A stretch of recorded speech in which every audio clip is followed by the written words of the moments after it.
Fala pessoal, bom, estamos aqui para o segundo episódio do CBMcast e hoje falando sobre a série que acabou de terminar ontem, que é Um Convite à Piedade. Até para situar vocês, a gente está gravando aqui na segunda-feira, pós domingo, né, obviamente, e ontem a gente encerrou a nossa série Um Convite à Piedade.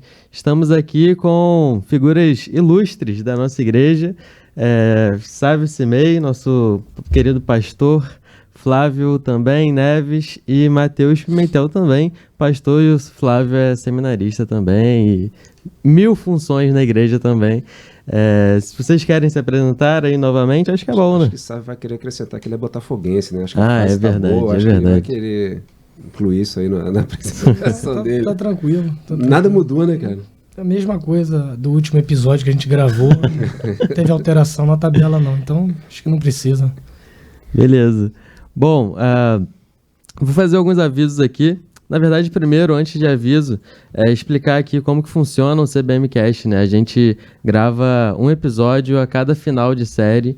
Então, se a série leva 1 mês ou 2 meses, a gente encerra esse período, né? Esse ciclo, com um podcast fechando ali, batendo em alguns pontos, né, que a gente comentou na série, que a gente teve sobre reflexões e tal. E também a gente traz algumas perguntas, né, aqui pro momento, para a gente também ter sentir, né, o que a igreja também achou da série e tudo mais. E agora vou para os avisos. Bom, nós temos alguns avisos importantes aqui, e como esse podcast vai sair essa semana agora e a gente está próximo da nossa conferência de aniversário da CBM, eu gostaria aí que o Sávio ou o Flávio falassem aí sobre a nossa conferência, que já vem rolando de ano a ano, né? Uma conferência importante e relevante para a cidade, com um tema também relevante, né? A igreja e a cidade. Então, falem um pouquinho aí rapidinho. Esse tema, né, traz a ideia da interação entre a igreja e a cidade. Parece meio óbvio, mas é importante pensar sobre isso porque a gente costuma ver algumas interpretações erradas nessa relação, né? Erradas ao nosso ver, pelo menos, né? A gente vê em muitos casos a igreja tentando criar ou definir um projeto de poder institucional, entendendo que a cidade deve servir a igreja. E aí se valem de expressões, frases de efeito, que a cidade pertence ao Senhor Jesus, sendo que, na verdade, se trabalha para que a estrutura, o poder público privilegiem a igreja em certo sentido. O nosso entendimento é que a igreja existe para anunciar o evangelho, e ao fazer isso, os desdobramentos práticos dessa mensagem sendo anunciada faz com que a igreja se coloque a serviço da cidade. Então, o nosso entendimento não é que o poder público, as instituições existem para nos servir, porque somos filhos do rei, mas nós entendemos que, seguindo o exemplo de Jesus no Evangelho, que não veio para ser servido, mas para servir e dar a vida em resgate de muitos, é o que o texto bíblico vai dizer, nós, enquanto igreja, fazendo tudo à luz do Evangelho, nós existimos para glorificar a Deus. E quando nós glorificamos a Deus, nós estamos automaticamente servindo a cidade, participando enfim, há um profeta que diz para orarmos pelo bem da cidade e tal. Não lembro exatamente se Jeremias, se Ezequiel, enfim, não lembro exatamente, posso até olhar aqui. Mas nós entendemos que existimos para isso e a gente vem conversando sobre isso pelo menos uma vez por ano nessa conferência, falando sobre como nós podemos nos capacitar ainda mais para servir a cidade. Esse ano a gente vai ter o pastor Douglas Queiroz, lá da cidade de Niterói, alguém, pastor da Igreja Plena Mosaico lá, e é alguém que tem ativamente assim, servido a cidade de Niterói também, algumas iniciativas interessantes. Ele vai poder falar um pouco sobre isso e com certeza vai ser um tempo de reflexão e desafio para todos nós. Bem maneiro. Quer complementar alguma coisa, Flávio e Matheus? Rapaz, Sávio falou tudo, né? Eu acho que ele falou exatamente do desdobramento do evangelho, né? A partir do evangelho, como a gente enxerga as coisas e como a gente enxerga a nossa cidade, né? Olhar com compaixão, olhar com amor e ver como podemos servir a cidade. É exatamente isso que o Sávio falou. E é sempre um momento muito legal na vida da igreja, né? Esse ano em especial, a gente está fazendo esse evento junto com o aniversário da igreja, né? Às vezes a gente faz em momentos diferentes.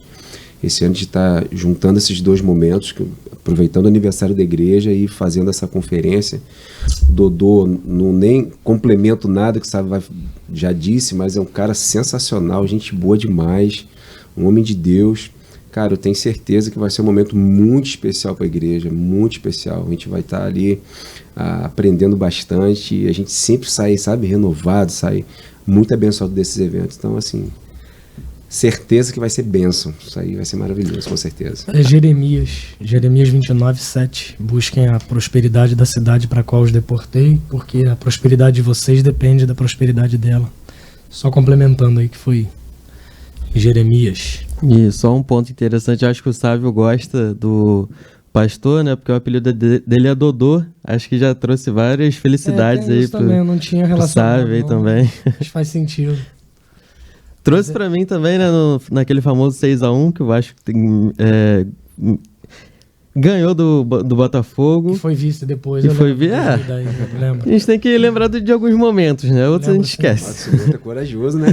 Qual é o seu time mesmo? Vasco. Acho bonita a coragem, assim. Pois é, agora a gente tá feliz. Aqui tá bem democrático, né? Pensando nesse aspecto também. Um de cada? Um de cada, mas Matheus torce pra esporte eletrônico, negócio de LOL, enfim.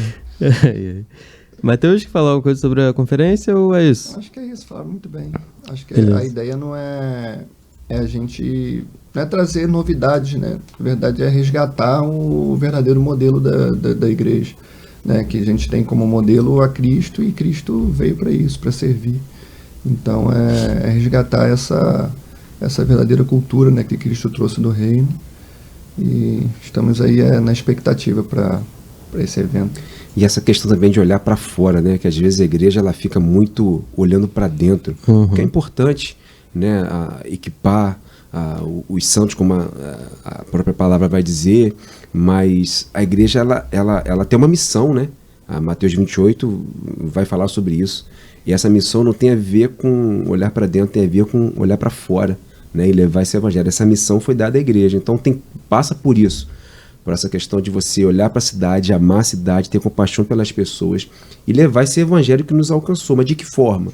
É isso aí, a gente vai equipando e aprendendo cada vez mais para poder conversar com a nossa cultura e levar o evangelho, né? Que é o que move a igreja, né? A missão dada à igreja. Então acho legal falar sobre essa questão do olhar da igreja para fora, e né? Só relacionando assim, acho que nem chegou no momento ainda, mas só fazendo uma ponte, tem tudo a ver com a carta de Tito, né? Que a gente se propõe a conversar porque Paulo está escrevendo para Tito numa cidade definida, que era a cidade de Creta, e tudo dependia, a forma de você comunicar depende do seu, entre aspas, público-alvo. Então a gente percebe isso acontecendo, né? Paulo incentivando Tito a ter esse olhar para a cidade. O próprio Paulo é um exemplo disso, pregando em Atenas, é um dos textos mais conhecidos, e desde o Antigo Testamento, os profetas, a história de Jonas, enfim, durante todas as escrituras a gente percebe esse mesmo padrão e a gente vai, obviamente, conversar sobre isso e expectativa muito boa para estarmos juntos aí no próximo sábado e domingo. Show de bola, gente. Bom, tema hiper relevante, né? Também gosto bastante. E agora vou dar um aviso hiper importante, que é para você seguir a gente nas redes sociais. Nosso Instagram é CB Macaé, nosso YouTube é a Comunidade Batista de Macaé e o nosso Spotify também é a mesma coisa, Comunidade Batista de Macaé, onde esse vídeo que está aqui também vai estar aqui no YouTube, né, onde você está vendo, também vai estar agora, o outro já está e esse aqui também vai estar no Spotify, tanto com áudio quanto com vídeo. Então você pode aí escolher a plataforma onde você quer ouvir, inclusive nem sei se você está vendo isso agora no YouTube ou no Spotify, então fique à vontade aí para escolher que combina mais com a sua rotina, o seu dia a dia. Temos o aplicativo também, se você quiser, puder baixar, você fica por dentro de tudo que acontece na igreja.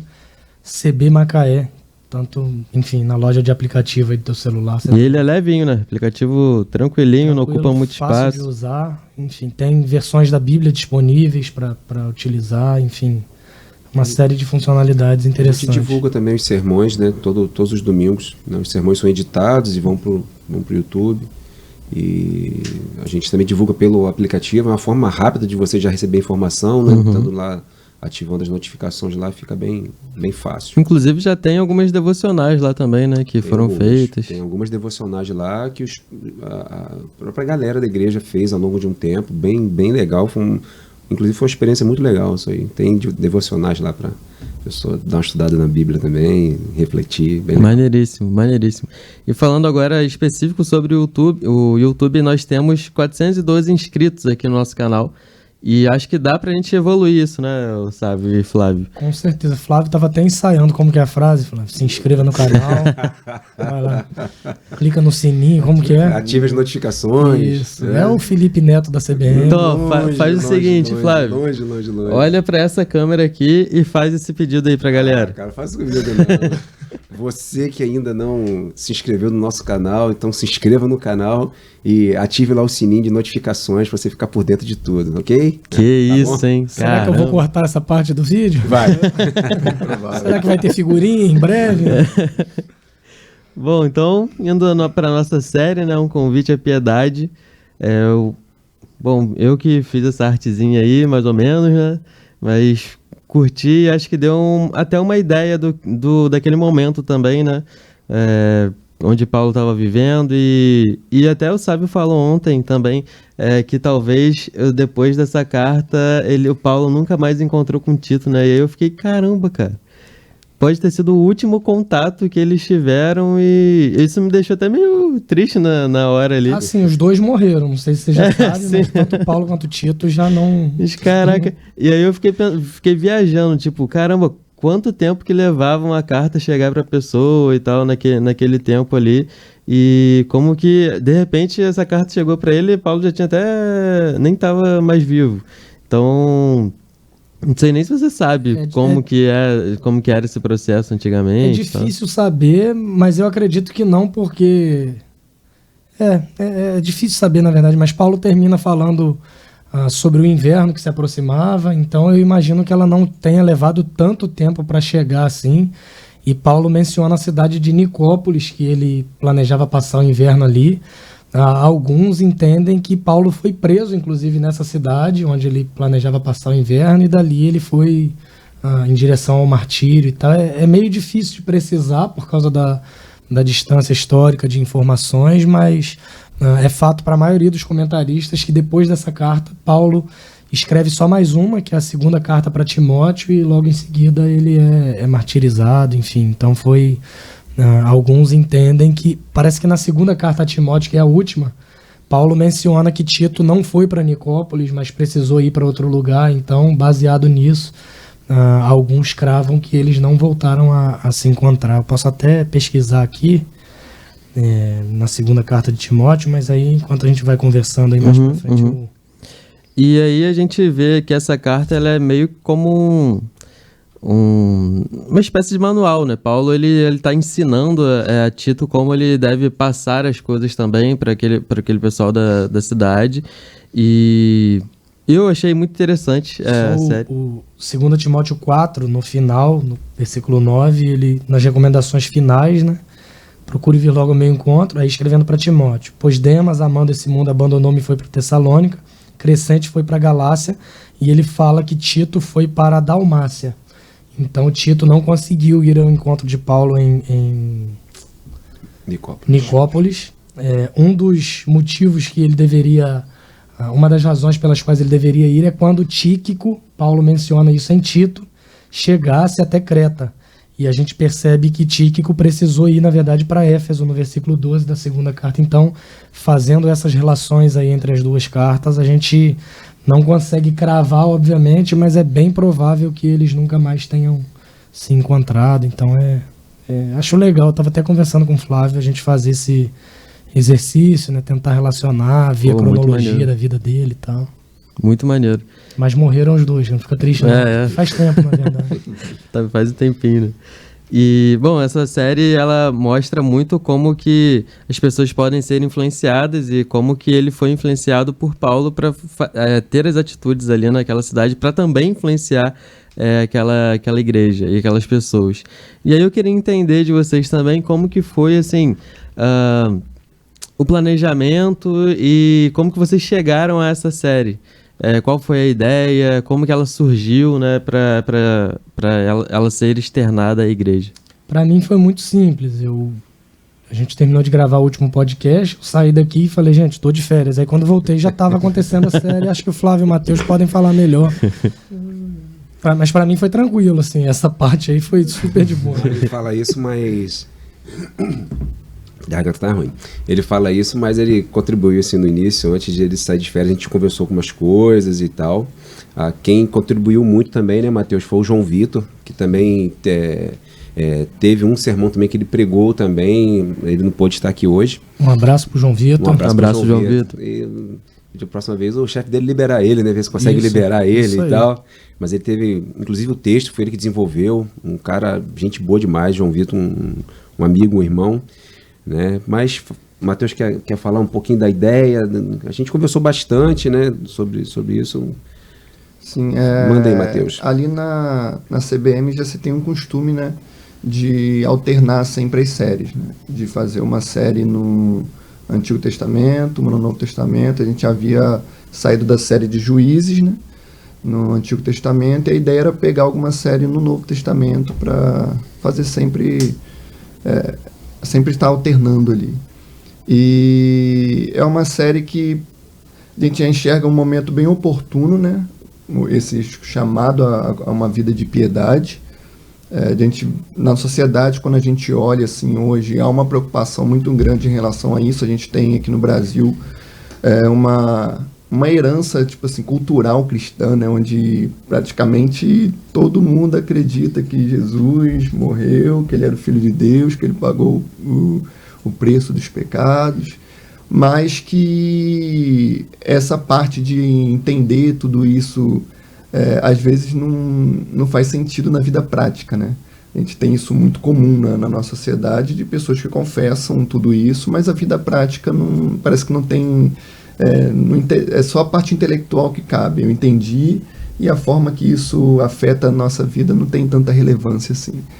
E a gente viu que é um momento oportuno para falar sobre isso, porque a gente vai falar um pouco disso comentando, né, a série, na questão de que a compreensão do Evangelho ela nos leva a ter uma vida piedosa, a viver uma vida de piedade.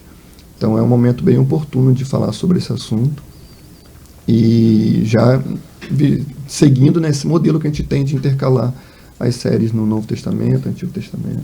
Cara, e os temas assim que foram abordados, a gente olha assim, o negócio foi escrito tanto tempo atrás, né? E os conceitos são assim totalmente aplicáveis para hoje. E eu acho que um negócio legal que a gente precisa discutir um pouco mais, né? A Bíblia continua sendo Bíblia. A palavra de Deus, ela continua sendo a palavra de Deus. E as pessoas querem manipular isso. Não precisa atualizar a Bíblia, então. Cara, isso servia só para aquela época. Desculpa a ironia, então não precisa atualizar. Só servia para aquela época. Hoje as coisas são diferentes, hoje as coisas não são mais assim. Mas a palavra de Deus, ela é a mesma ontem, hoje e vai continuar sendo eternamente. Então isso aqui é muito atual pra gente. A gente conversou sobre assuntos assim que, caramba, tá vivendo hoje isso. E não mudou. Acho que isso também foi muito legal de ter identificado isso. A questão que você falou que é uma questão oportuna e foi muito legal a gente viver isso na igreja e identificar exatamente isso. Que a palavra de Deus, ela não muda. Não adianta eu ler isso aqui, eu ler a palavra de Deus e falar assim, não, cara, isso aqui servia só para aquela época. Hoje isso aqui na minha vida não se aplica mais. Isso foi fundamental para a gente lembrar disso, lembrar sempre disso. A palavra de Deus é a mesma ontem, hoje e sempre vai ser a palavra de Deus. Isso também foi uma coisa bem legal que nos fez, nesse momento, optar pelo livro de Tito. A gente fez algumas reuniões para definir, né, qual livro seria. Nessa linha que o Matheus falou, né, de optar nesse momento por um livro do Novo Testamento. E uma coisa também, acho que a gente falou da outra vez também, né? A maioria das séries, elas são expositivas e é proposital também, e fica até mais facilitado, assim, sendo um livro curtinho. Poxa, são 3 capítulos, o livro de Tito, pô, você lê em 15 minutos, você lê o livro todo. Lógico que a ideia é estudar, né? Compreender a palavra, ver qual a aplicação, né, que ela tem para a nossa vida. Como a Bíblia toda tem um público inicial aqui. Isso aqui não foi falado para a gente, isso aqui foi escrito para um público-alvo. Mas a palavra de Deus, ela se aplica na nossa vida. E qual a aplicação disso para a gente hoje? Esse é o desafio, né? Isso foi bem bacana e foi um tempo muito legal. E o que eu achei interessante também é que a gente vê que, por mais que foi escrito tanto tempo, né, os problemas não são tão diferentes, né? Os desafios não são tão diferentes. Então a gente vê o quanto é aplicável para a nossa sociedade, o quanto a gente não está bem perto dos mesmos desafios, dos mesmos problemas que aquelas pessoas enfrentaram. Parece até que é atual, né? Quando a gente está lendo, a gente fala, pô, parece que escreveu até para hoje mesmo, porque... E foi para hoje também, né? Sim. E aí até já falando das percepções, né? Eu tem uma parte aqui no capítulo 1 que Paulo fala aqui, que é: eles afirmam que conhecem a Deus, mas por seus atos o negam. São detestáveis, desobedientes e desqualificados para qualquer boa obra. Tipo, eles afirmam que conhecem a Deus, mas por seus atos o negam. Isso era lá e aqui, hoje também no nosso tempo. É a mesma coisa, né? E é interessante que isso me lembra também um texto lá de Isaías, que ele fala, e aí um contexto muito anterior ainda, sim. Mas ele falando sobre o povo de Deus, ele diz que o povo me honra com os lábios, mas o coração está distante de mim. Jesus até menciona isso em Mateus, se não me engano. Então, assim, em Isaías a gente percebe isso, o tempo avança, em Tito a gente percebe isso, e hoje também não é muito diferente, né? Então é o que Flávio falou, né? Como a palavra de Deus se aplica e como, enfim, as coisas acabam sendo atuais. Eu não lembro exatamente quem, mas alguém diz que a Bíblia é mais atual do que o Jornal de Amanhã. Eu acho uma frase interessante nesse sentido. Não vi essa não, maneiro. Foi alguém famoso aí. Não foi você não, Flávio? Enfim. Mas é interessante, sim, pensar nesse contexto. Em Juízes a gente falou a mesma coisa, não sei se vocês se lembram. Sim.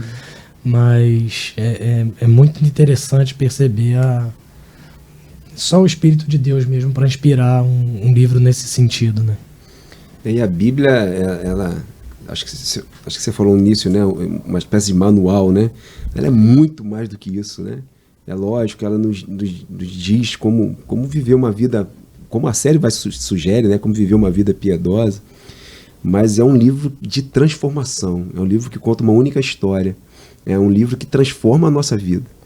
A gente lê e nós somos transformados pelo Espírito Santo. Não importa se isso aqui foi escrito há 2.000 anos ou 4.000 anos atrás, pensando no contexto do Antigo Testamento, né? Ela muda a nossa vida. Então isso, e aí independe do tempo, né? E isso é muito, muito legal. Billy Graham foi o autor da frase. Eu sabia que era alguém mais ou menos da sua idade, não sabia exatamente quem era, mas... E aí, caminhando, vocês querem complementar alguma coisa sobre percepções da série, ou a gente pode já iniciar aqui falando sobre a primeira mensagem? Eu acho muito interessante, acho que o Flávio destacou, o Matheus também, sobre a questão da vida na prática, né? Ainda mais numa época que a gente tem uma certa carência de referências. Eu pelo menos percebo isso olhando a sociedade atual e tal.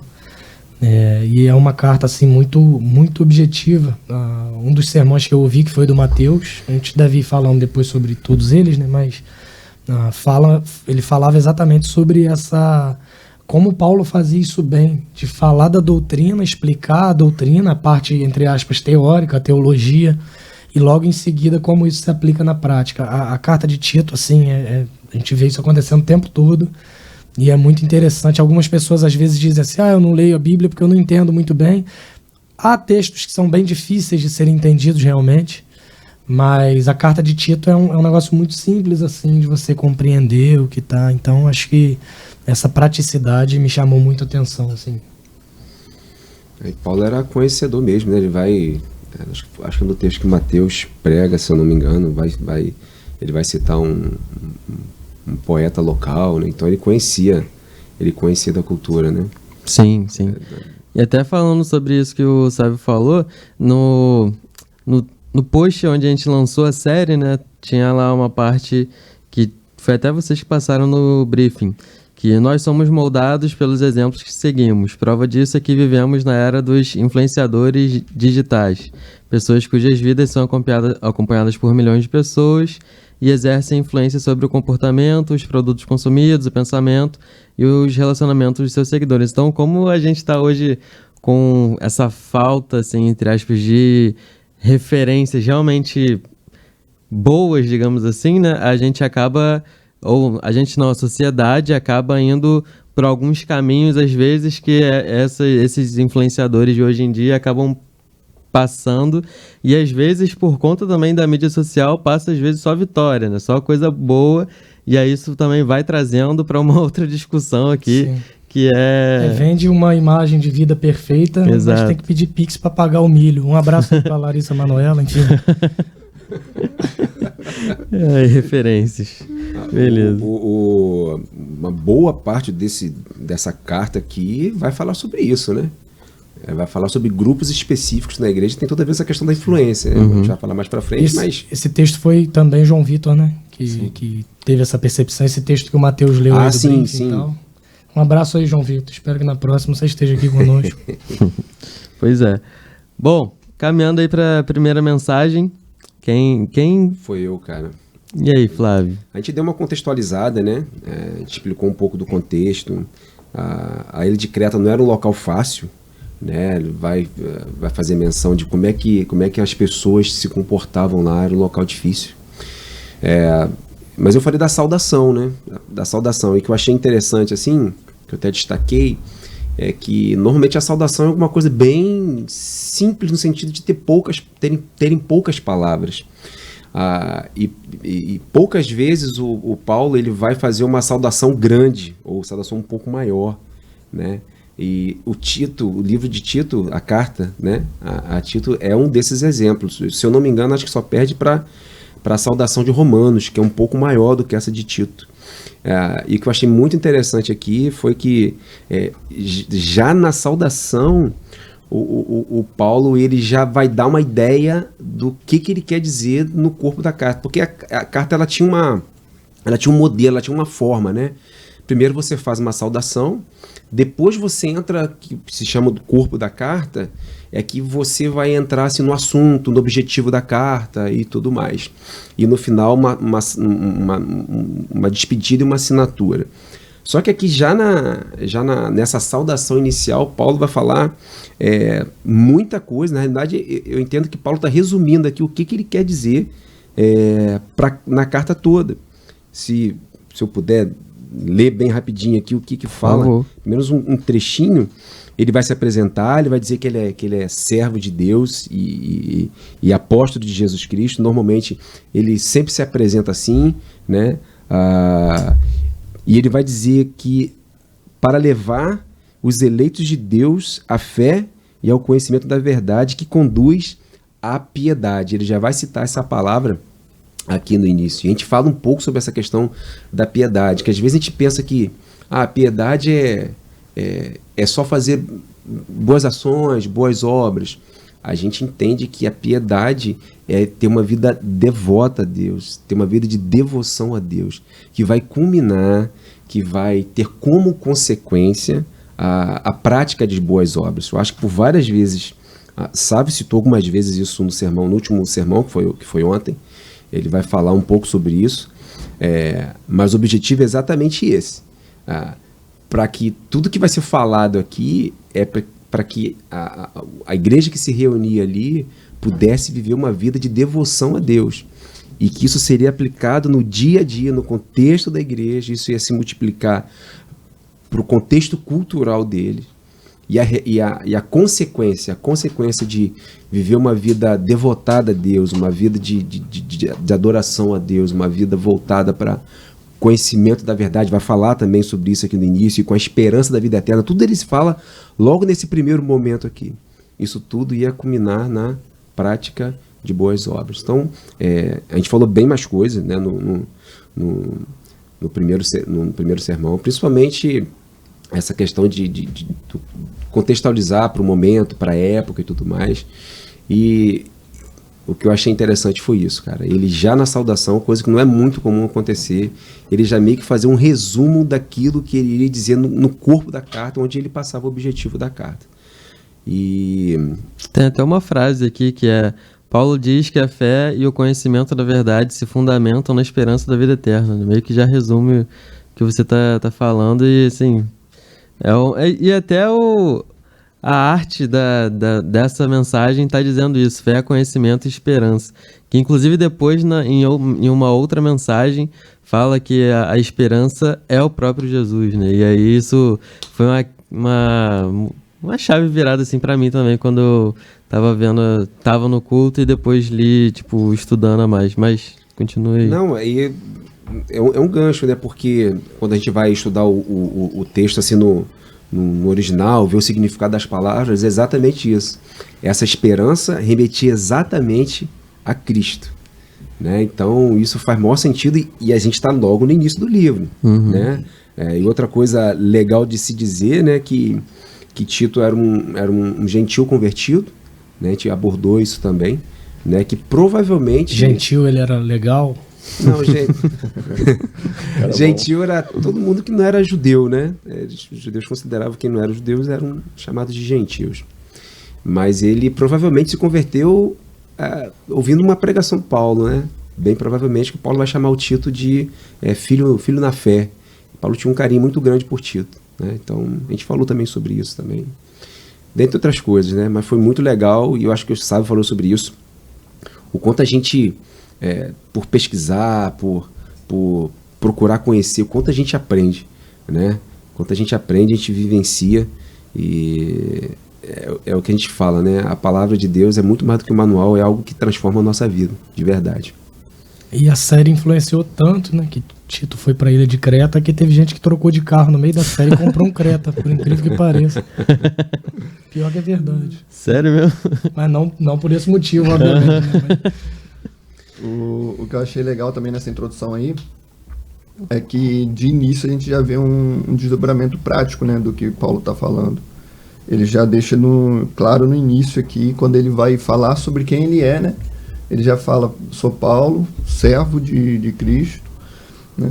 E apóstolo de Jesus Cristo. E normalmente hoje em dia a gente tem às vezes uma visão um pouco... por conta da nossa cultura, né, do que a gente tem vivido hoje. Dá uma invertida. Né? A gente dá uma invertida, como se usar da palavra apóstolo fosse ser algo, uma posição maior para eu ser mais servido do que servir. Mas ele já se coloca aqui logo de início como Paulo, servo, apóstolo de Jesus Cristo para levar. Então, tipo assim, ele já fala para fazer um trabalho, né? Tipo assim, eu fui chamado isso para servir.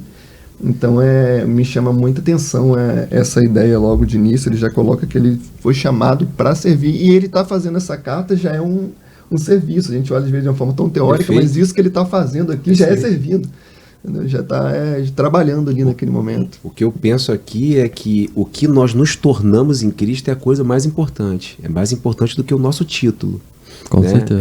Ele vai dizer primeiro que ele é servo. Essa palavra servo aqui no grego quer dizer escravo. Qual é a palavra, Flávio? Servo? Mas qual é no grego?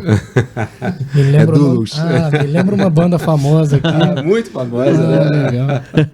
Mas, cara, esse foi outro ponto abordado também, né? Mateus lembrou, foi um ponto abordado nesse primeiro sermão. Cara, isso pra mim é fundamental, cara. Quem nós nos tornamos em Cristo é a coisa mais importante que existe. E aí a gente falou sobre, claro que o título é algo importante, né? Pensando nas profissões, por exemplo. É claro que é tudo muito importante, mas o que eu me tornei em Cristo é muito mais importante. É a questão da identidade recebida, né? Perfeito. Que o Evangelho nos dá, e é exatamente isso. E seguindo o exemplo do próprio Jesus, né?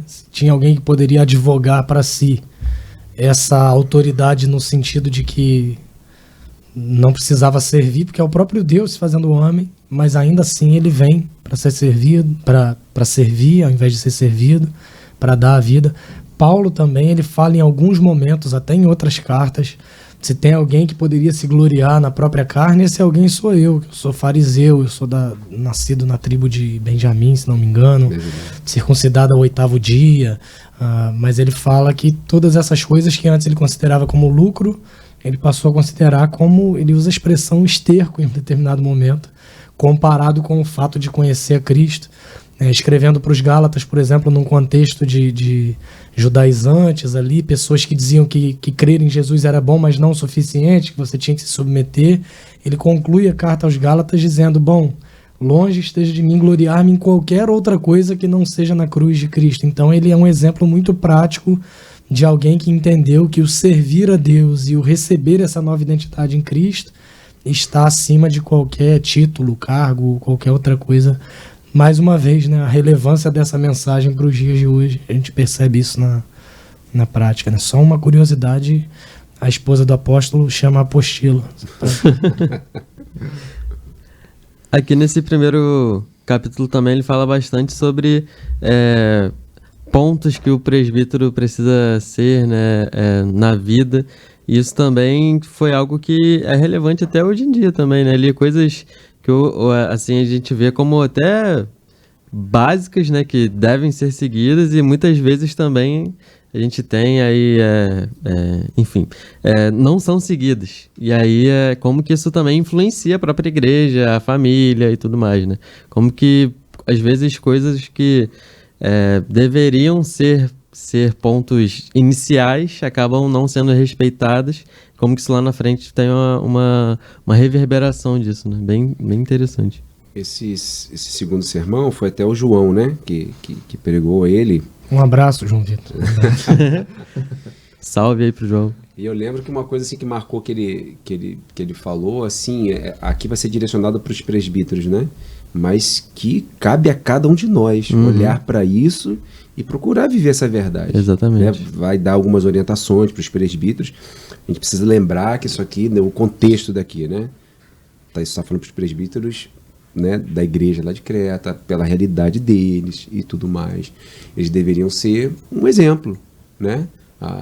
Mas isso serve para cada um de nós olhar, mirar e procurar viver, né, dessa maneira também, né? Então isso foi uma coisa que ele falou que me chamou a atenção. Eu acho um ponto interessante, talvez até um pouco antes disso, é que Paulo ele deixa muito claro no versículo 5 que a razão para ter deixado Tito em Creta foi para que ele pusesse em ordem o que faltava e constituísse presbíteros em cada cidade conforme instruído. O conceito de liderança plural, acho que fica muito evidente aqui. Ele fala, sempre que o Novo Testamento fala em presbíteros, fala no plural. Em Atos 20, Paulo está em Éfeso, em Mileto, ele manda chamar os presbíteros da igreja de Éfeso. Escrevendo aqui para Tito, ele fala presbíteros. Em Timóteo, ele fala também. É importante a gente destacar que são termos intercambiáveis, né? Presbítero, bispo ou pastor. Tanto que esse texto ele fala sobre presbítero, presbíteros em cada cidade, é preciso que o presbítero seja irrepreensível e tal. E aí no versículo 7, ele por ser encarregado da obra de Deus, é necessário que o bispo seja, ou seja, ele está falando da mesma coisa, utilizando termos diferentes. A gente às vezes é até questionado, porque não é muito comum esse termo em igreja batista. Normalmente as pessoas falam que em igreja batista há o pastor e o diácono, que são os oficiais, mas nós entendemos que o presbítero ele é um termo que se refere à mesma coisa em relação a pastores. Então, mas por que usar o termo presbítero? Acho que porque a Bíblia usa uma boa justificativa para a gente usar. Simples assim, né? Mas nós temos, às vezes recebemos esses questionamentos até de pessoas, não no sentido pejorativo, mas vindo de outras igrejas batistas, que acham estranho, tem presbíteros? Tem, porque nós entendemos que esse princípio da liderança plural é um princípio bíblico para a igreja como um todo, e a gente utiliza esse termo porque a Bíblia utiliza, né? Então, assim, eu acho isso muito interessante, esse princípio, numa época em que, mais uma vez, né, às vezes algumas lideranças religiosas se veem como inquestionáveis. Eu penso que a liderança plural ela protege a igreja desse tipo de pensamento e protege, inclusive, o pastor do seu próprio coração. Então, é um padrão que a gente vê por todo o Novo Testamento e a gente consegue ver isso muito claro aqui nessa carta. E até um fator que tá dentro disso também é a questão do discipulado, né? Como que até fazer parte dessa liderança também, você precisa estar ali caminhando com outras pessoas e tal. Como que isso também faz totalmente diferença, tanto naquele momento quanto hoje também. Tanto na nossa igreja, enfim, em qualquer outra igreja também. O próprio Tito é um exemplo disso, né? É alguém que caminhou ao lado de Paulo, E o modelo é muito simples, né? A gente tem pensado sobre isso, tem até aquele livro A Trelice e a Videira, que a gente tem conversado. O modelo discipulado é um negócio simples, você aprende caminhando, fazendo, vivendo. O pessoal usava a expressão vida na vida, né? E é exatamente isso. E a gente vê isso também nessa carta, né? Cristãos mais experientes, os mais velhos ensinando os mais novos, as mulheres mais velhas ensinando as mulheres mais novas, e a gente aprende a ser cristão fazendo. Eu trabalhei embarcado muito tempo, falhou até a voz de tanta tristeza ao lembrar dessa época, mas eu tive um supervisor que ele falava que a gente precisa fazer para aprender, que se olhar e ensinasse alguma coisa, cachorro seria açougueiro. Eu acho que faz todo sentido, e na vida cristã é meio parecido, né? A gente vai aprender a ser crente com outros crentes. Por isso a importância da igreja local, a gente fala sobre isso, sobre não existir cristianismo autônomo, não existe vida cristã sem a comunidade de discípulos. Então a importância, a relevância do discipulado, e Tito é um exemplo disso. É alguém que aprendeu, que cresceu, que se desenvolveu com Paulo e agora está replicando esse modelo de fazer discípulos. A grande comissão, né? Fazer discípulos, e esses discípulos fazem novos discípulos, e o evangelho chegou até nós hoje de modo muito simples. Não precisa a gente querer inventar a roda, né? É fazer o que Jesus mandou. É o mais fácil e é o mais difícil ao mesmo tempo. Enfim. E é uma coisa que às vezes a gente olha com um pouco no sentido invertido, né? A gente tem uma cultura que às vezes a gente acha que, por exemplo, um seminário, um curso de teologia vai fazer você ser um crente melhor, na verdade a sociedade já espera isso, né? Então, tipo assim, poxa, aquele fulano de tal estudou, fez um curso, fez tal coisa, então provavelmente ele é um crente mais devotado, mais não sei o quê, então vai intitulando isso por conta desse caminho, mas a gente vê que o processo, na verdade, se faz dentro da igreja, vivendo. São aprendendo uns com os outros diariamente, que cristãos vão sendo transformados e se tornando cada vez mais cristãos melhores. Então é um processo que ele é prático, né? Ele é vivido na prática, não teórico. Sobre essa mensagem, vocês querem acrescentar mais alguma coisa? Beleza. Se o João estivesse aqui, certamente ele acrescentaria. Um abraço, João. Eu achei uma coisa interessante aqui, foi até falado já, acho que foi Sábio que comentou isso aqui agora, há pouco tempo, sobre a questão de precisarmos de modelos, né, de pessoas que... Uhum. Então essa é a ideia, né, dele ter falado para os presbíteros, dado algumas instruções, né, de como eles deveriam viver. O objetivo seria que não ficasse só nele, né? Flávio também comentou sobre isso um pouco. Era que, se a gente olhar aqui para tudo que ele falou para um presbítero viver, cabe a todo cristão viver dessa forma, né? Não é uma coisa que às vezes a gente olha e fala, não, mas fulano de tal pastor, ele tem que viver assim, fulano de tal, ele tem uma liderança na igreja, como se todo cristão não precisasse viver de tal forma, né? Igual que fala, seja irrepreensível, que não sejam acusados de libertinagem ou insubmissão.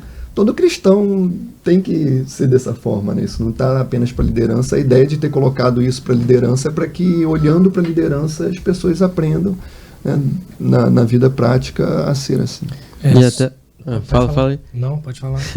até falando sobre isso também numa parte aqui, que ele fala, pois há muitos insubordinados que não passam de faladores e enganadores, especialmente os do grupo da circuncisão. É necessário que eles sejam silenciados, pois estão arruinando famílias inteiras, ensinando coisas que não devem e tudo por ganância. Caramba, isso aqui outra coisa que naquele tempo e hoje em dia também, e como que é totalmente importante Paulo dar essas bases ali, né, de como o presbítero deveria ser, mas não só o presbítero, né, toda a comunidade ali. Ele sai dessa parte e entra dessa parte que você falou, que foi exatamente o sermão que o Mateus pregou. E é um ponto interessante que ainda no verso 9, ele fala para que o presbítero seja capaz de encorajar outros pela sã doutrina. É de novo esse modelo de repetição, de ir ensinando, Paulo escrevendo a Timóteo, ele fala também na segunda carta, né, que é a sequência cronológica, o que você ouviu de mim na presença de muitas testemunhas, transmite também a homens fiéis e idôneos que sejam capazes de ensinar a outros, ou seja, esse modelo vai se repetindo. E um ponto que eu acho muito interessante, que ele fala dos presbíteros no verso 9, é que o presbítero tem que ser capaz de encorajar outros pela sã doutrina e de refutar os que se opõem a ela. A gente vive uma época meio paz e amor em certo sentido, que é tipo assim, não pode apontar o erro, não pode mostrar que está errado. Se você olhar por todo o Novo Testamento, é tarefa do pastor da igreja, do presbítero, do líder da igreja, ensinar a sã doutrina, e é tarefa também apontar o erro e refutar qualquer coisa que se oponha à sã doutrina. Aí esse texto que você falou aí, né, que é o verso seguinte, há muitos insubordinados que não passam de faladores, enganadores, especialmente os do grupo da circuncisão, que era o pessoal que dizia que você crê em Jesus, mas tem que se submeter aos rituais lá do Antigo Testamento. Paulo não fala assim, a gente precisa só orar por eles, deixa que Deus cuida. Não, ele fala, é necessário que eles sejam silenciados. Então, é dever do pastor, do presbítero, do líder da igreja, ensinar a sã doutrina, e é dever também silenciar, calar de fato a todos aqueles que se opõem a ela, ensinam um falso evangelho, pregam um falso evangelho. Parece que não combina muito com a nossa cultura, que Pois é. Não, o importante é a gente precisa ter uma voz para chamar as ovelhas e uma voz para calar os lobos. Acho que é Calvino que fala isso, né? Enfim. E é uma coisa que a gente ouve muitas vezes, uma ideia meio que passar um pano, né? Tipo assim, pelo menos estão fazendo alguma coisa, né? Uhum. Eu acho que isso é uma das coisas que você ouve pra caramba. Pelo menos ele tá tentando, pelo menos ele tá fazendo. É Calvino, o verdadeiro pastor tem duas vozes, uma para chamar as ovelhas e outra para espantar os lobos devoradores. Sim. É bem interessante. Porque essa repreensão, ela tem objetivos, né? Um de não deixar com que o falso ensino continue sendo propagado dentro da igreja.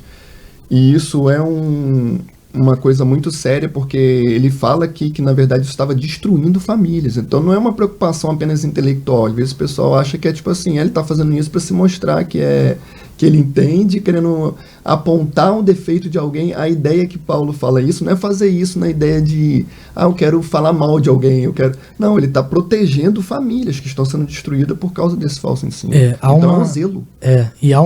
As pessoas tentam separar, né, a teoria da prática. Mas toda prática ruim, ela é embasada numa teoria ruim. Então a importância de se fazer uma boa teologia. Tem um texto que o pessoal utiliza para se defender disso, que é Filipenses 1, 17 e 18. Aqueles pregam a Cristo por ambição egoísta, sem sinceridade, pensando que me podem causar sofrimento enquanto estou preso. Mas que importa? O importante é que, de qualquer forma, seja por motivos falsos ou verdadeiros, Cristo está sendo pregado e por isso me alegro. Então tem gente que fala, não, o importante é que eles estão falando de Jesus e tal, mas Paulo aqui não está falando disso. Ele está falando dos seus acusadores que, tentando acusá-lo, pregavam o evangelho sem querer. Que quando eram levados diante dos tribunais, falava assim, mas por que Paulo está sendo... Não, ele está sendo acusado de pregar o evangelho. Que evangelho é esse? E aí eles pregavam o evangelho.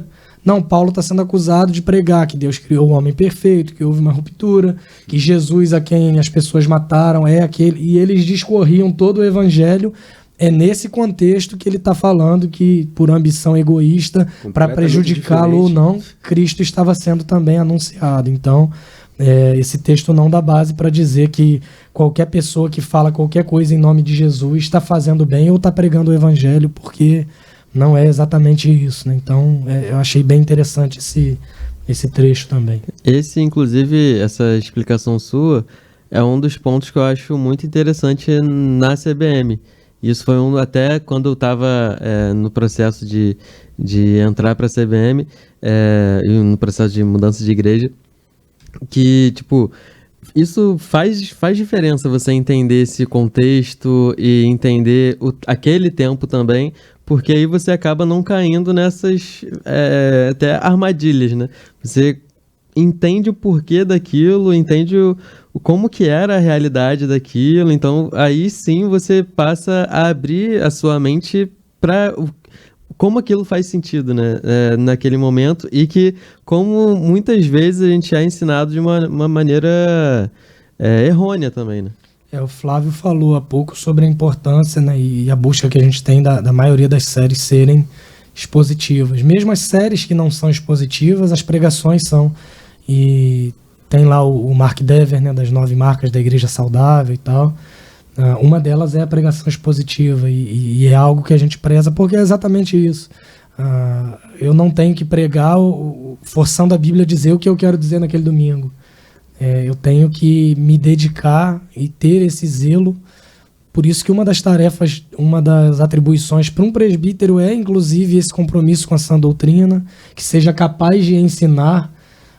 É o diferencial entre um presbítero e um diácono. A gente vê isso nas cartas pastorais. Um presbítero tem que ter essa capacidade, essa busca pelo ensino, para que a gente seja capaz de transmitir o que a palavra de Deus quer dizer e não o que a gente quer, né? Então, acho que esse é um ponto fundamental e, mais uma vez, né, as pessoas tentam divorciar essa importância de... A gente ouve gente dizer, não, o importante é o espírito, não precisa estudar, não precisa se dedicar, sendo que, de novo, né, as práticas ruins começam com teorias ruins. Então, acho essa parte muito interessante também da carta. Toda ela, né? Mas essa eu queria destacar isso. E se a gente pensar também de uma certa forma, que às vezes o pessoal fala, mas a intenção é boa, ele tinha uma boa intenção e tal. Mas o que a Bíblia diz, né? De boas intenções, completa aí. Lá em Provérbios, né? Que tá aí. Mas há uma questão que, se você parar também para pensar, até num senso lógico, assim, não dá para você medir a intenção de todo mundo. Então, às vezes a pessoa está com uma má intenção pregando um evangelho verdadeiro, mas isso, querendo ou não, ela vai prestar conta da intenção dela para Deus, mas esse evangelho, se ele está sendo pregado de uma forma verdadeira, ela vai produzir frutos verdadeiros. Então, agora o problema do falso evangelho, que ainda que ele tenha boas intenções, se ele é ruim, o que ele vai causar é a destruição de vidas, é o que o texto fala, a família sendo destruída. É a preocupação aqui, né? Sim, independente se o cara tinha uma boa intenção. O resultado dele, do falso evangelho, é a destruição de famílias. Então, com boas intenções ou não, precisa ser repreendido, precisa ser apontado, porque o resultado é ruim. É a preocupação aqui de Paulo, né? Que ele fala exatamente como o Mateus está falando ali. A preocupação dele é o que esse falso ensino ia causar nas famílias, que é uma base para a gente. E o verso 13 fala, né? Portanto, repreenda-os severamente para que sejam sadios na fé, né? Passar a mão na cabeça, sabe? Carinhozinho. E isso é tão prático, né? Porque a gente já passou por isso. De tipo assim, poxa, eu tinha uma boa intenção, mas quando eu fiz, deu tudo errado. Sim. Entendeu? Isso é a intenção não dá aval, né, para as más condutas, para coisa errada. Então, e você, na hora que você faz isso, você assume mesmo. Você fala, cara, eu tinha uma boa intenção, mas sem querer, fiz errado, foi triste aquilo ali. Isso não te dá um aval para você ficar fazendo sem, não, tinha uma boa intenção, então tá tranquilo. O que importa é a intenção do coração. Isso não tem como a gente usar disso, né, para fazer o que bem querer. E até evoluindo nesse assunto também, a gente entra na outra mensagem, né? Que aí eu acho que foi até o Mateus que... Já entramos, né? Já caminhamos. Já entramos na terceira mensagem. Fala exatamente esse silenciar, né? Essa galera aí. O Mateus que falou. Ensinar, orientar e encorajar. Eu acho que a gente falou, tipo assim, literalmente disso aí, né? De pontuar, né, o erro, mas não na intenção de querer expor que é alguém no sentido da pessoa em si, algo pessoal. Paulo fazia isso pensando nos cristãos, em vidas de pessoas que precisavam ser restaurados, no evangelho precisava ser puro, porque ainda que se a gente, com toda essa veemência, né, com toda essa severidade, a gente vê a distorção que isso foi causando. Hoje a gente passa por isso com anos de pessoas, tipo assim, combatendo, tentando manter a fé segura, a fé sadia. A gente vê o quanto que é levantado aí de falso evangelho, de falsa doutrina. Imagina se não tivesse, se desde o início fosse tipo assim, tem problema não. A gente não saberia nem hoje o que é evangelho direito, né? Porque teria tantas ideias e a gente não pode tocar em nenhuma delas. E a gente não saberia nem o que é correto hoje em dia. Então é algo que precisa ser feito para que a gente mantenha sempre no verdadeiro caminho. Para silenciar aqueles que falavam do do falso evangelho precisa conhecer o verdadeiro evangelho, né? Tem que distinguir isso. E não sei se é essa a sua intenção, né? O capítulo 2 já é o 4º sermão, né? E ele vai... E aí eu penso, passa muito pelo discipulado aqui, porque ele falou sobre os presbíteros, né? E vai falar sobre essa galera que estava deturpando, falando de uma falsa doutrina. E aí no capítulo 2, ele vai dizer, você porém, ou seja, dando uma ideia de oposição aqui. Exatamente no que Mateus tinha pregado na semana anterior, né? Que dessa galera que falava um falso evangelho, ele vai dizer para Tito, olha, você porém, fale o que está de acordo com a sã doutrina, ou seja, com a doutrina pura, com a doutrina verdadeira. Então, assim, a gente precisa conhecer, a gente precisa estudar, a gente precisa ter exatamente a vida de devoção, a vida de piedade, uma vida que devotada a Deus, né? Então, nesse processo, você vai estudar a palavra de Deus. Você vai conhecer a sã doutrina para silenciar aquela galera que não fala uma sã doutrina. Você tem que conhecer a sã doutrina. E aí ele vai usar algumas coisas aqui, fale, vai usar a palavra ensine, vai falar a palavra oriente, encoraje. Então ele vai, como antes ele falou para os presbíteros, aqui ele vai falar para homens mais velhos, mulheres mais velhas, mulheres mais novas, jovens, servos. E a gente olhando para isso aqui, cara, é maravilhoso, porque eu vejo o princípio do discipulado aqui. Aqui não está falando para você, não está falando de relação, mas de uma maneira natural, isso ia caminhar para as relações. Vai dizer como homens mais velhos deveriam lidar. E aí é interessante, por mais que às vezes ele usasse palavras diferentes, a orientação basicamente é a mesma. Vai falar sobre moderação, ser pessoa equilibrada, prudência, sensatez, tudo isso. E como eu disse, às vezes a palavra era diferente, mas o significado acabava vindo para tudo no mesmo lugar, sabe? Inclusive a questão dos jovens mais lá para frente. Ele vai falar para homens mais velhos, né, mulheres mais velhas, e aí as mulheres mais velhas vai dizer algumas coisas para elas, para que ela pudesse ensinar o que era bom, o que era correto, para que elas pudessem orientar as mais novas. E o conceito das mais novas ia tudo para a questão do lar, da casa, da família.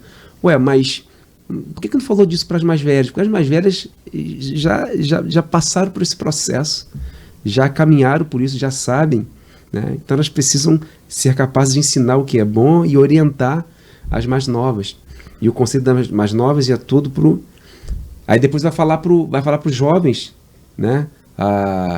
E aí a juventude, a gente sabe que é uma fase difícil, enquanto uns querem antecipar alguns processos na vida, outros demoram a amadurecer em outros e terminam falando para os servos, né? Ele vai usar a palavra escravos aqui. A Bíblia está defendendo a escravidão aí, Flávio? Não, tem gente que vai dizer isso, vai pegar textos que falam sobre escravo para dizer que a Bíblia defendia, né? Mas não só a questão da escravidão, como todas as mazelas da sociedade é por conta da queda, né? Por causa do pecado. Além disso, há uma diferença. Eu toquei nesse ponto assim meio que polêmico e brincando, mas para ter oportunidade de esclarecer também, né? Há uma diferença entre descrição e prescrição. Há alguns textos bíblicos que descrevem algumas coisas que acontecem, mas não estão prescrevendo. Esse aqui é um exemplo. Paulo, ele não está incentivando as pessoas a terem escravos, mas era uma relação que já havia ali. Então, diante dessa relação, ele dá essa descrição e ensina como eles deveriam proceder. Outro ponto importante é que o conceito de escravidão que a gente tem na nossa mente, por exemplo, é muito diferente do conceito de escravidão do primeiro século. Também não estou defendendo, mas só estou dizendo que havia uma diferença. Havia a escravidão voluntária, por exemplo, nesse contexto. Inclusive a palavra doulos, né, que é a palavra servo, é usada muitas vezes para isso. Havia a escravidão como pagamento de dívidas, então para não ser colocado na prisão, eu me doava para dar o meu serviço para o meu senhor. E em muitos casos, a gente vê isso no Antigo Testamento, a relação era tão respeitosa que quando aquela dívida se encerrava, o escravo ele preferia continuar servindo. E aí uma das marcas que se fazia, olhando para a lei, levava ele na porta uma porta diante das pessoas e furava as orelhas dos servos. Então, quando você passasse e visse alguém com a orelha furada, você sabia que aquela pessoa era um servo por opção, que ela não tinha mais a obrigação, mas ela queria continuar servindo. Tem um salmo, se não me engano, é Davi que fala isso, porque o Senhor furou as minhas orelhas, ou seja, ele está fazendo uma alusão a esse tipo de relação, dizendo, por opção, por submissão voluntária, eu me coloco diante do senhorio do Senhor. Então, assim, é muito interessante a gente esclarecer que o nosso conceito de escravidão é muito diferente desse conceito, e ainda assim, Paulo não está prescrevendo, mas ele está diante de uma relação que já existe, eles devem se portar desse modo. Então é interessante fazer esse apontamento também. E até no Antigo Testamento, a forma que se tratava um escravo, ele tinha até limites, né, imposto, não era uma coisa na sociedade, até de tempo. Eles eram livres depois de determinado tempo, exatamente. Você não poderia ter uma escravidão eterna. Né? Então é bem diferente do nosso contexto. Né? Sim. E até como vocês estavam dizendo, eu estava vendo aqui o capítulo 2, que é, da mesma maneira, encorajem os jovens a serem prudentes. Em tudo seja você mesmo exemplo para eles, né? Fazendo boas obras. Em seu ensino mostre integridade, seriedade, ele vai continuando. Então é como que até as mulheres mais velhas, né? Ou os homens mais velhos, como que eles devem ser o exemplo para os mais novos, e como que e a gente entra mais uma vez naquilo de referência, né? Que hoje em dia esses padrões estão meio... A gente encontra ainda alguns, mas a maioria assim tá meio deturpado, né? Às vezes a pessoa pode dizer assim, poxa, mas eu até usei essa frase no dia, né? Eu não quero ter o peso de ser exemplo para ninguém, né? Mas assim, você olha para a Bíblia, vê como ela nos orienta a viver uma vida de piedade, a gente percebe que naturalmente você vai ser exemplo para as outras pessoas. Então é um processo natural que vai acabar culminando na questão do próprio discipulado, do dia a dia da igreja. Se a gente olhar para os grupos pequenos, por exemplo, é exatamente assim como as coisas devem acontecer. Se você olhar para a palavra e seguir a orientação que ela dá, naturalmente as coisas vai fluir de uma maneira... Sim. Naturalmente. Que seremos mais parecidos com Cristo. Paulo mesmo vai dizer em outra oportunidade, né? Sejam meus imitadores, como eu sou de Cristo. Então é a repetição desse ciclo mais uma vez, né? E às vezes é uma busca que o ser humano às vezes tem da neutralidade, né? Não querer se envolver. Mas é impossível isso na raça humana. Você vai ser exemplo, querendo ou não. Não tem, não quero esse peso. Bom ou ruim, você né? Você vai ser bom ou ruim, porque alguém vai estar olhando para você, alguém vai tirar a sua vida como exemplo, seja bom ou ruim. Senão você não vai conseguir fugir disso. Isso é natural. E nisso a gente já entra na próxima mensagem, né? Que aí a gente começa falando sobre graça também, que foi uma palavra do Mateus. E aí, antes eu ia até comentar, mas acho que... Quer iniciar aí, falando sobre a sua... Sim, pode ser. Normalmente, o que me chamou um pouco a atenção nessa parte aí, nos comentários também que eu estava lendo, isso também foi bem notado, Paulo normalmente ele faz o inverso na grande maioria assim, das cartas. Ele dá o fundamento para os cristãos e depois, no final, ele fala como eles deveriam agora se comportar baseado no fundamento. Aqui ele faz diferente, né? Em Tito ele começa falando já de uma forma prática como que você deve agir, e no final ele vai dar esse fundamento de como a pessoa, por que ela deve agir deste modo. Ele não é uma coisa comum, mas o que fica claro ali é que a ordem, ela, para mim, é o que parece que ela não é tão importante assim. A ideia é que essas duas coisas elas precisam estar entrelaçadas independente da ordem. São importantes que as duas coisas estejam unidas, né? A compreensão sem a prática não tem proveito algum, né? Em Tiago mesmo fala que a fé sem obras ela é morta, porque ela não mostra nada. O próprio texto mesmo fala que eles estão ali falando de mim, mas pelas práticas dele você vê que eles não é condizente com o que eles estão falando. Então acaba que mostra que uma coisa sem a outra, e a prática também sem uma boa teologia, sem uma boa compreensão do que é o verdadeiro evangelho, também vai ser algo ruim, porque você vai ser levado por uma compreensão errada. Eu lembro uma vez no seminário que teve uma discussão sobre essa, de uma pessoa que ela era... Falaram que ela tinha uma excelente vida de oração e tal, não sei o que. Não lembro o nome de quem foi levado. Flávio. Mas, não, uma excelente vida de oração. Mas essa mesma pessoa que foi levada, ela, tipo assim, ela errou a data da volta de Cristo umas 3, 4 vezes. E tinha uma série de coisas. A gente falou, cara, como que uma prática ela pode ser boa se a compreensão do evangelho não é? Talvez ela pode ter horas de oração, mas se nessas horas eu fico pedindo a Deus, exigindo que Deus faça alguma coisa por mim, eu posso ter lá grandes horas, mas é proveitosa se eu exijo de Deus algo que ele não deve fazer, entendeu? Se eu coloco Deus como um serviçal meu, eu posso ficar 10 horas falando Deus dessa posição que não é proveitosa. Então é necessário que a prática e a compreensão do evangelho elas estejam alinhadas, porque uma depende da outra para que seja uma fé sadia. Então eu acho que esse é o resumo dessa parte aí. Ele pega tudo aquilo que ele falou, vocês devem agir assim, tudo mais, mas o porquê que vocês devem agir assim? Pela compreensão da graça de Deus. Vocês foram alcançados pela graça, eles estavam vivendo no meio dos cretenses, que tinha uma população, eram reconhecidos por coisas ruins, né, por serem mentirosos, por serem enganadores, né? A gente até falou sobre isso, né? Existia o cretense, na verdade, era sinônimo de mentirosos. As pessoas quando queriam falar de mentirosos usavam cretizo, né? Usavam uma palavra que vinha daquele povo. Daí que veio cretino. Brincando. Estudar etimologia e talvez a gente ache. Mas então acaba que eles estavam naquele povo e, cara, por meio da graça... Ronaldo nasceu em Creta? Mike Baguncinha? Então é bem provável que a graça, ele falou, cara, é o que vai fazer vocês agirem assim. Porque vocês vão olhar para aquele povo e ver o quanto eles são ruins, mas se você olhar para você vai ver o quanto você é ruim e foi alcançado por essa graça de Cristo Jesus.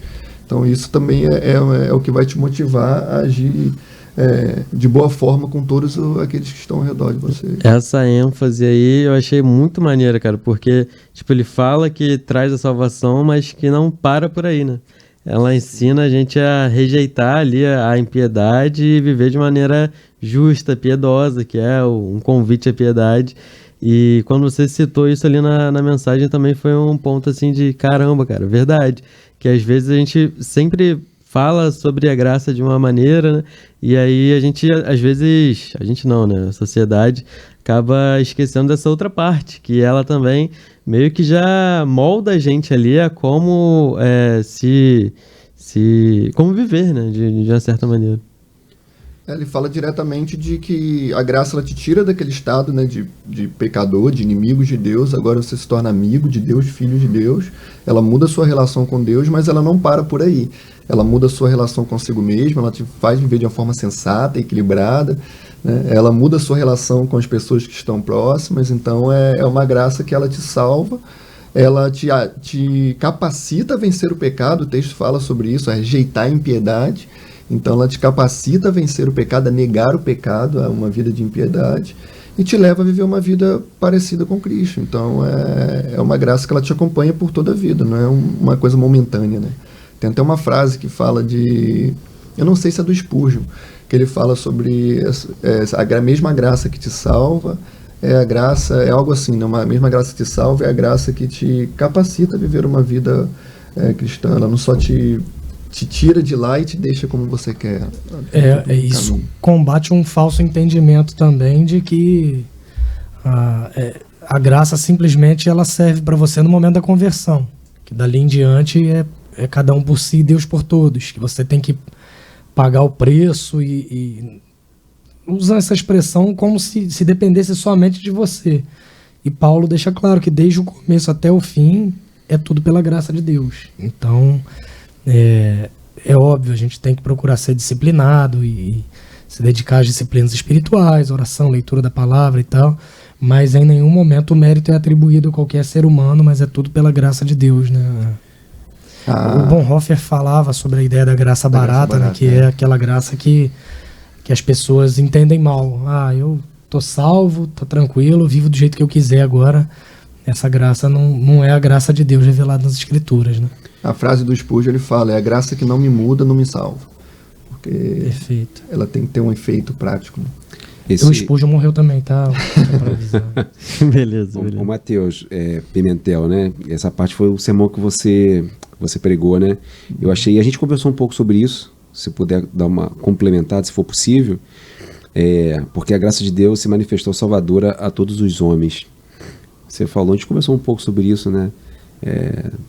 Porque ele vem logo em seguida de dar algumas recomendações para tipos diferentes de pessoas aqui na igreja. Aí, se você puder complementar isso, falar um pouco sobre isso. Todo mundo vai ser salvo, Mateus? A ideia é que existe até uma corrente, né, chamada de universalismo, né, que fala sobre isso, que pega esse texto aqui e fala, poxa, a graça eu achei bem interessante todos os homens, né?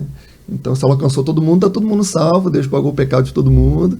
Então, você pode viver da forma que você quiser e tal. Mas esse todos aqui, ele está atrelado ao que o texto já estava dizendo. Ele estava falando sobre tipos de pessoas diferentes. Então, ela alcançou a todos na ideia de classes sociais, independente do gênero, se é homem, mulher, ainda mais naquela época que tinha essa separação muito grande para os dois.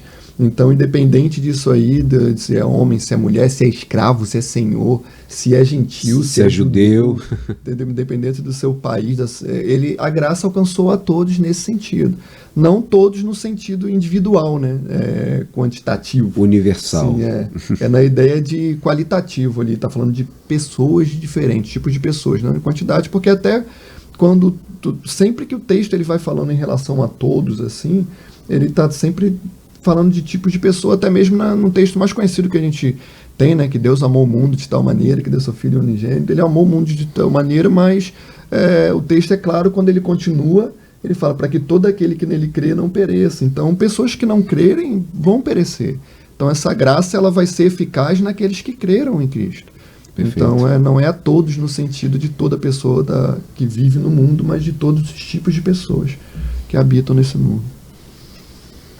Vocês querem acrescentar mais alguma coisa? Essa parte foi muito maneira pra mim, assim. Lembro que a gente, não sei se foi antes ou foi depois, acho que foi antes do Mateus pregar, a gente conversou, acho que eu conversei com o Sávio também sobre isso também, achei muito interessante essa colocação, para que as coisas fiquem claras. Ele começa a falar antecipadamente aqui de vários tipos de pessoa, né? Homens mais velhos, né? Enfim. E aí ele continua no 11 dizendo, porque a graça de Deus se manifestou salvadora a todos os homens. E aí é como continuasse aqui, né? Homens mais velhos, né? Uhum. Jovens, escravos, trabalhadores, não sei o quê. A graça manifestou salvadora a todos. Sem acepção, né? Sem acepção. O Mateus usou essa expressão, não sem exceção, mas sem acepção. Achei bem interessante. Já até passou um pouquinho, a gente falou, mas na hora não comentei, agora que você falou que eu lembrei aí. Essa questão dos tipos de pessoas é até eu acho que é algo que eu acho interessante na igreja em si, porque a gente vê uma igreja, ela é assim, né? Ela tem tipos de pessoas diferentes, de culturas diferentes, às vezes de cidades diferentes, de países às vezes diferentes, né? De pessoas multiformes assim dentro da igreja, e isso é a beleza, né, da igreja em si, ter esse tipo de pessoas. Às vezes eu já vi um pouco disso, tipo assim, não, que a minha igreja é uma igreja para jovens. A minha igreja é para igreja específica. Lá não Salva Velho, não, né? E a gente vê a necessidade. Calma, Flávio, não fica chateado, não. Você já viu como ele já se irritou? Já se irritou, pô. Fica calma, é uma suposição só. Já lembrou dele, já.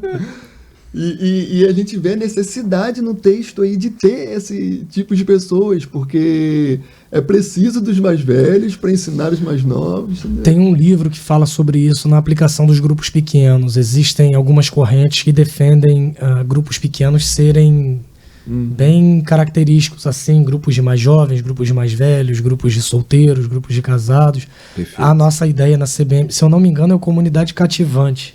Tenho quase certeza que é esse livro, que fala sobre isso, sobre os grupos pequenos terem esse tipo de representatividade também, porque no mesmo grupo tem ali um jovem casal que precisa da experiência de um casal mais antigo, que por sua vez depende também de enxergar a vida como esse casal mais jovem, e nessa troca, nessa dinâmica, a gente vai isso crescendo uns com os outros. Sentido, Você vê o discipulado aplicado ali. É a comunidade cativante. Tenho 99% de certeza, mas aquele 1% de incerteza. De incerteza. Muito maneiro. E a gente vai caminhando para a última mensagem, né? Que foi ontem, que a gente começa a falar da conduta cristã, né? Sabe? E aí, bom, vou deixar você falar aí, depois eu comento também. Eu acho muito interessante que ele menciona algumas vezes a questão das boas obras, e eu falei sobre isso ontem, que há duas distorções que parecem ser totalmente opostas, mas revelam dois lados de uma mesma moeda problemática. De um lado tem gente que pensa que a salvação é resultado do que eu consigo produzir, e esse é um grave problema. Do outro lado tem gente que pensa, se a salvação é pela graça, eu não preciso produzir absolutamente nada, e esse é um grave problema.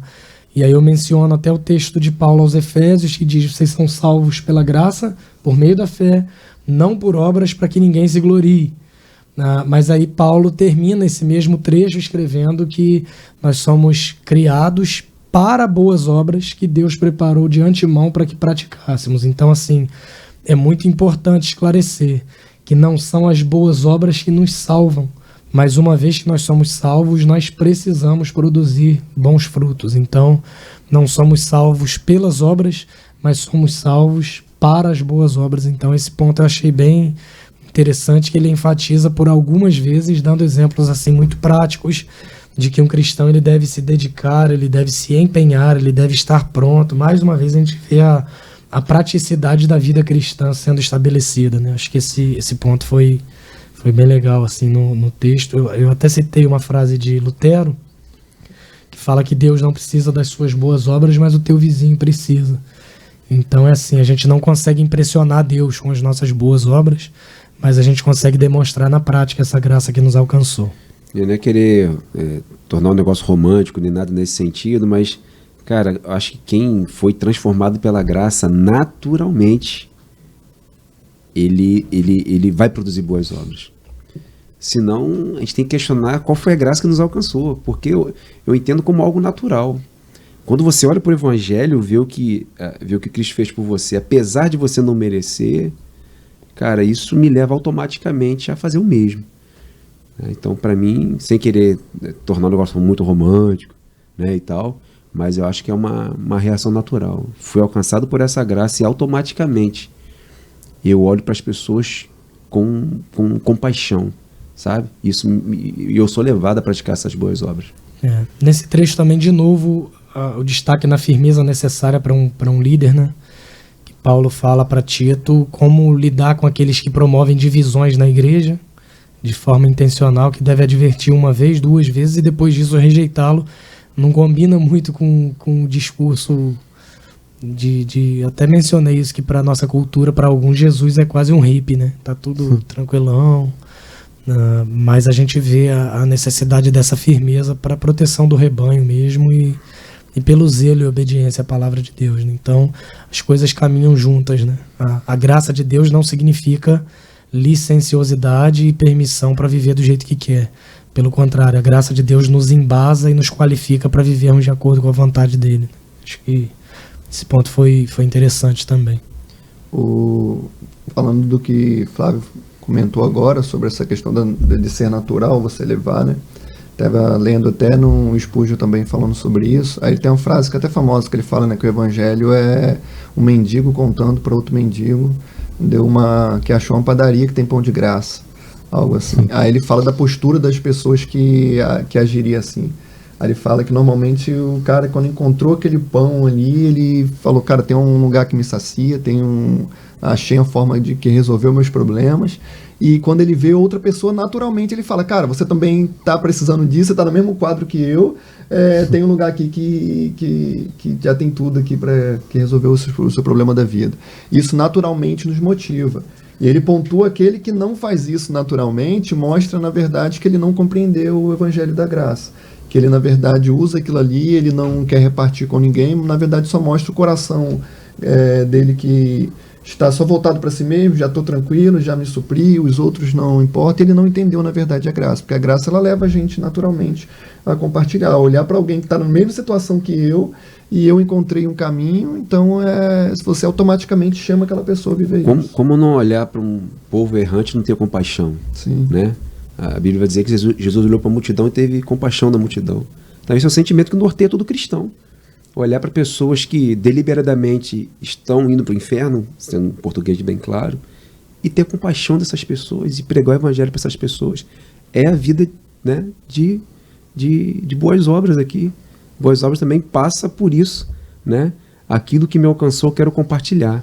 E até o que ele fala aqui, que houve um tempo em que nós também éramos insensatos e desobedientes, vivíamos enganados e escravizados por toda espécie de paixões e prazeres, vivíamos na maldade, na inveja, sendo detestáveis, odiando uns aos outros, mas quando da parte de Deus, nosso Salvador, se manifestaram a bondade e o amor pelos homens, não por causa de atos de justiça por nós praticados, mas devido à sua misericórdia, ele nos salvou pelo lavar regenerador e renovador do Espírito Santo, que ele derramou sobre nós generosamente por meio de Jesus Cristo, nosso Salvador. Isso aqui já é...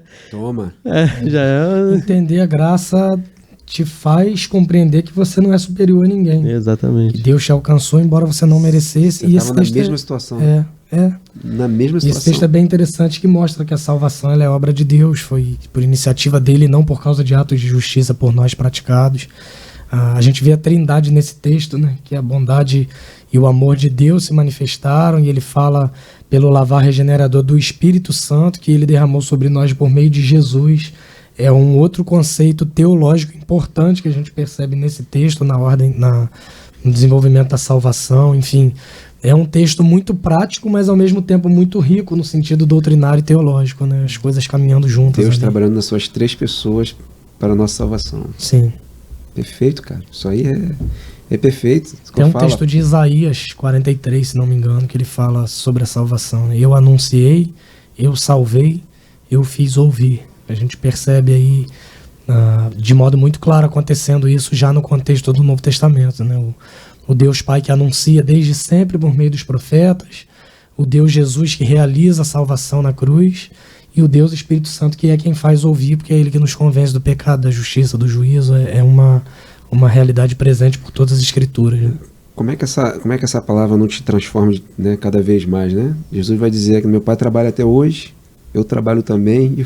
E tem crente que não quer trabalhar. É isso que você ia falar? Porque o texto fala disso também. No final, o Timóteo, Paulo fala para Tito assim... Não foi com essa intenção, não, mas deixa Deus te usar, vai. Ele fala isso, que se dediquem às práticas de boas obras e não sejam improdutivos. Então, o trabalho é uma característica de alguém alcançado por essa graça também, né?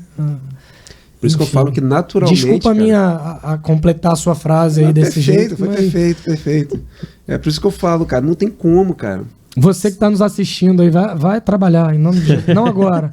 Terminando aí, você... Não tem como você ser alcançado pela graça. Seu Madruga, que a graça te alcance. Isso não replicar na sua vida, no seu cotidiano, no seu dia a dia, no seu processo, né?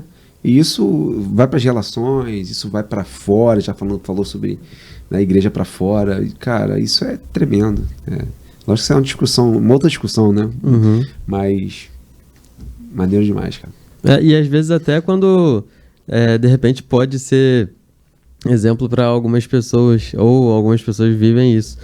Às vezes você tá numa rotina ali, tipo, cansativa, estressante de trabalho e tal, e às vezes pode bater aquele desânimo de, nossa, tanta coisa para fazer, e aí você acaba, às vezes, não sendo uma pessoa tão produtiva ou tão boa para você mesmo e para quem tá perto de você.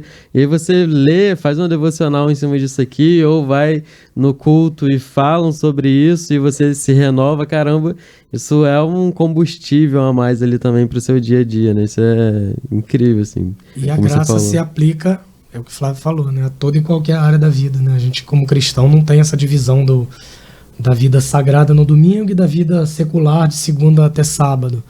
Mas é essa graça que me alcançou, que me transformou, ela me motiva a esperar a volta de Cristo, ela me faz alguém dedicado às boas obras, ela me faz alguém buscando ser produtivo, trabalhar, desenvolver. Então ela me faz alguém que sabe se relacionar e aí por aí vai, né? E aí a gente entra até um pouquinho também no reframe, né? Que poderia e também, inclusive, não sei quando tá programado para ter mais um.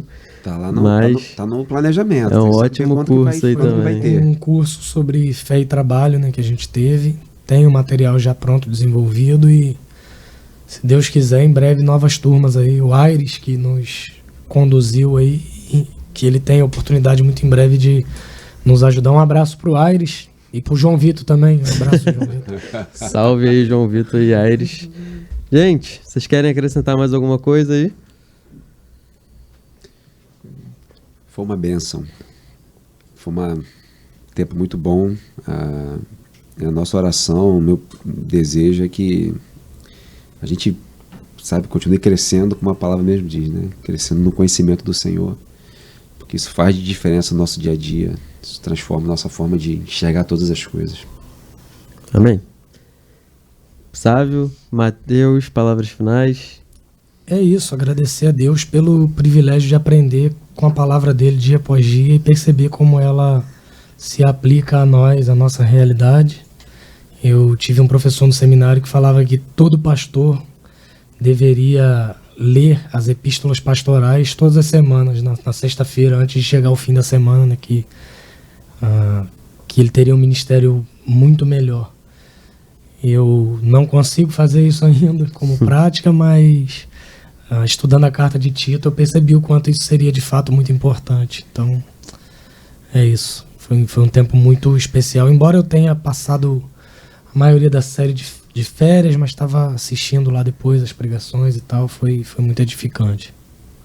Para mim também é isso. É enxergar a graça de Deus, né, que tanto foi falado nesse texto.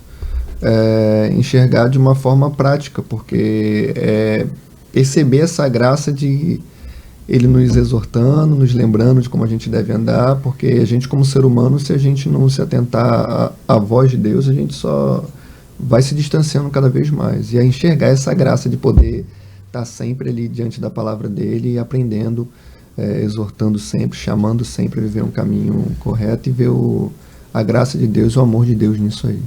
Exato, exatamente. E agora, a gente encerrando, né, um convite à piedade, teremos a nossa nova série, não nessa semana, mas na outra. E fale um pouquinho aí sobre... Dê um pequeno spoiler aí sobre o que vem por aí. Acho que o Sávio pode falar melhor, né, Sávio? A gente vai falar sobre as cartas de João. A primeira, segunda e terceira carta de João. Ele enfatiza muito a questão de verdade e amor. Parece que são conceitos distintos também na nossa compreensão. Parece que quem é muito apegado à verdade não ama. Tem gente que faz questão de dizer, não, eu sou muito verdadeiro, mas na verdade é uma pessoa incisiva, meio intransigente.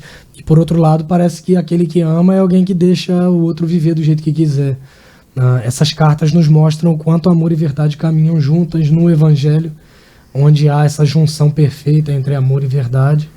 O apóstolo João está escrevendo num contexto muito específico ali, e do mesmo modo a gente entende que isso se aplica à nossa realidade. Enfim, uma expectativa muito boa para cartas muito práticas também, que combatem desvios doutrinários que estavam acontecendo ali na igreja. A gente vai entender um pouco sobre esse contexto como um todo, coisas que a gente ainda vê hoje, esses problemas sendo combatidos e a forma como a verdade e o amor precisam caminhar juntas no anúncio do Evangelho. Então, acho que por hora é o suficiente aí para a gente se interessar em participar e crescer juntos. Aí também será uma série expositiva. Não perca, né, Sávio? Não perca. A partir do domingo, dia 27. E vai ser uma série um pouco mais longa, né? A gente vai... Até dezembro, início de dezembro? Até novembro, para já começar a série de Natal. Então a gente vai investir um tempo aí. É isso aí.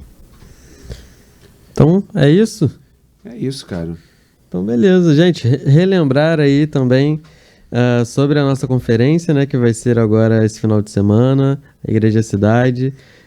Nossas séries estão aqui, nossos podcasts, né, estão aqui tanto no YouTube quanto no Spotify. tanto com áudio quanto com vídeo, então você pode escolher aí a plataforma que se encaixa melhor na sua rotina, onde você prefere. É só digitar Comunidade Batista de Macaé, que você já vai achar ali, tanto no YouTube quanto no Spotify. Não esqueça de seguir a gente aí nas redes sociais, Instagram, Facebook. A gente não tem Threads, porque isso aí daqui a pouco vai acabar, não deu certo. Tio Zuckerberg não deu muito... Legal foi a cara de Flávio sem fazer ideia do sabe, que né, é agora. Como disse, eu sou um pouco mais velho, né? E lembrar também para você mais uma vez se Flávio, inscrever Orkut, no canal. Orkut acabou. Ele tá falando Orkut, aqui a câmera não pegou aqui, mas já... Eu tenho meu Orkut até hoje, cara. Que isso? Ai. Orkut, né, cara? Que tempo. Parece que foi uma outra vida, né? Que você acompanhou bem, né, Flávio? Orkut? Também não. Era velho, né? Tá vendo aí, Flávio? Não é por isso, não. Não curtia muito mesmo. Entendi.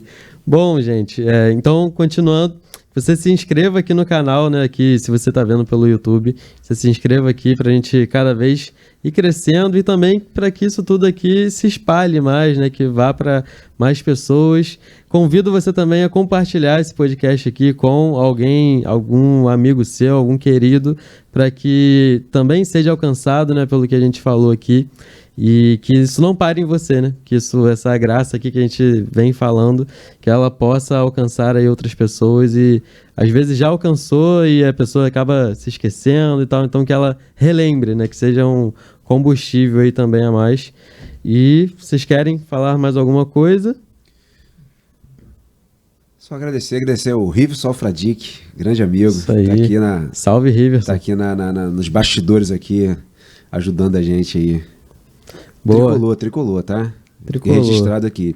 Sabe, falou que tinha um de cada time aqui, mas tem 2 tricolores aqui. Somos maioria aqui. Difícil ver isso, hein? Difícil nada. Negativo. Tá difícil achar vascaíno, hein? Pois Olha que vocês cara. são, acho que a 5ª torcida, se eu não me engano, ou tá 6ª, mudando, não sei. tá mudando. Mas tá difícil achar vascaíno, porque tá todo mundo se escondendo, né? Tá mudando. Vem uma esperança francesa aí. Ontem foi Dia dos Pais, né? Tivemos o anúncio lá, Dia dos Pais. Então, não sei se você pegou a referência. Eu sei, eu conheço. Mas tem uma outra esperança, né? Tem a esperança de Jesus que tá vindo, mas a gente também tem uma esperança vascaína ali. De Jesus a gente tem certeza que vai dar certo. Essa aí a gente não tem. Mas não pode morrer. Esse até final de carreira, esse aí que você falou do Vasco já tá final de carreira. Pois é. Tá mais velho do que Jesus quando morreu, inclusive. Né? Mas enfim. Tá. Beleza, então um abraço aí pra você e pra vocês, né, de repente. Então, até a próxima. Tô muito feliz também de a gente estar com esse projeto em andamento. Acho que está sendo muito bom, tanto para a igreja quanto para quem está, às vezes, vendo e ouvindo aqui. Então, que continue e que a gente cada vez cresça mais e evolua mais nesse sentido também. Mais uma vez, obrigado aí, Riverson. Salve, João, também, né? Que a gente não pode esquecer dele. Salve, João. Então é isso, pessoal. Um abraço aí. Fique com Deus. Até a próxima. Valeu, até mais.